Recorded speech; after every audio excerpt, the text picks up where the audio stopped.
Be who you are. Be present. Be real. There's a currency out there. And the currency is transparency, authenticity, honesty. If you show up as that with your customers, people buy people. We all know that, don't we? That's said again and again and again and again. But they buy you, or they buy your people that work for you. And it's all about the essence of your presence. And that's something I've written a whole chapter about in the book. So, where did I learn about the essence of presence?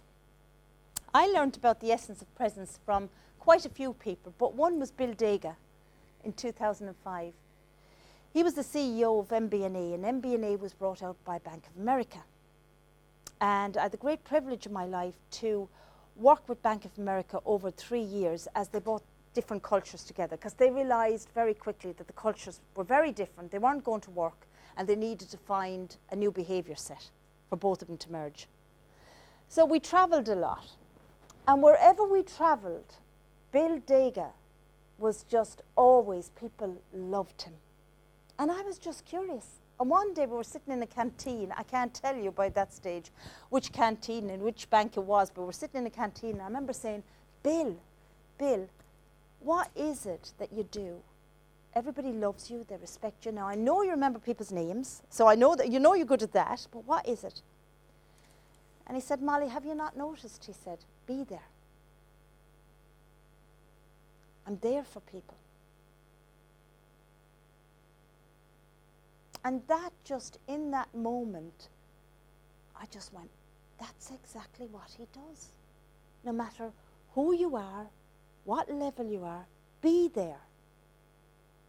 But today we can get so caught up in, oh, I have to get this done and I have to get that done, that you're not even there for your staff. And then you wonder why staff are disengaged. Most of us wake up, it might not be you, maybe it is. Most of us wake up every morning, and instead of saying good morning to our partner, we say good morning LinkedIn, good morning Facebook, good morning my emails. Yeah, and the iPad and the phone is in the bedroom. How many people have their iPad and phone? Dump it out. Dump it out. And the other thing is that I can say to you, if you really, something I've become, that I've just made it a real habit, is I have a do nothing day, as in a no technology day on a Sunday. Ouch. Because I realize that phone is everywhere. So as much as possible, I keep the phone and the iPad and the laptop and the whole lot away as much as I can. And that's one of the habits.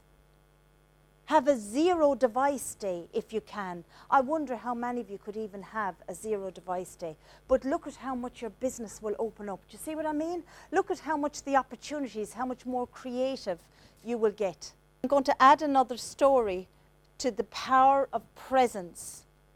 And I promise you, if you are truly present to your clients, it will increase your business.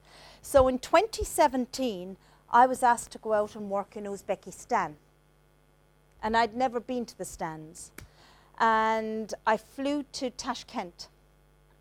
And there was quite a big itinerary.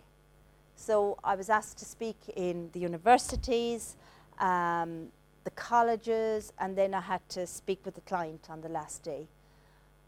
But I knew I'd have an interpreter, but I didn't realize at the time that actually 98% of the population didn't have English. So they had Uzbek or Russian. And I remember walking into the University of Economics and meeting the principal, and the principal kept almost searching for my eyes, to look in my eyes, to connect. And he put his hand out and he held his other hand on his heart. And he put his hand out and he spoke, and the interpreter said, you know, what he was speaking. And then I noticed that everywhere we went, even when I went, you know, out onto the streets and the shops and the markets, when people would connect, they'd put their hand out, but always on their heart. And I turned around and said to the interpreter, why does everybody do the same thing? And they said, Well, Molly, what they're saying is, I hold you in my heart.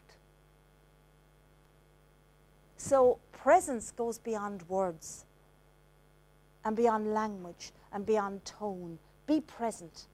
Because if you go, give you an example, if you go to meet a new client and you're not present, you're still back at the office, that client will know you're not present. And then the other thing that I want to say about leaders is I've met leaders who are very present, but they're not approachable. So on a scale of 1 to 10, 8, 9, 10 being really good, anything below 5 is crap, by the way. Okay, I want you to write down now, how approachable are you as a leader? Give yourself a scale, be honest. So 8, 9, 10, really good. Anything below 5, just, yeah, jot it down. So I'm not going to ask you what you've written down, that's up to you. But if you do nothing else after today as a leader, just think, well, if I'm to be honest, if I went back and asked my staff right now, did they, I could think I'm great. I could think I'm an 8. But if I went back and I said to the staff, how approachable am I? And they said, 4, 5. See what I mean? You can be present, but not approachable. So let's bring it back to leadership. You see, in the leadership, how can people get behind you if you're not approachable?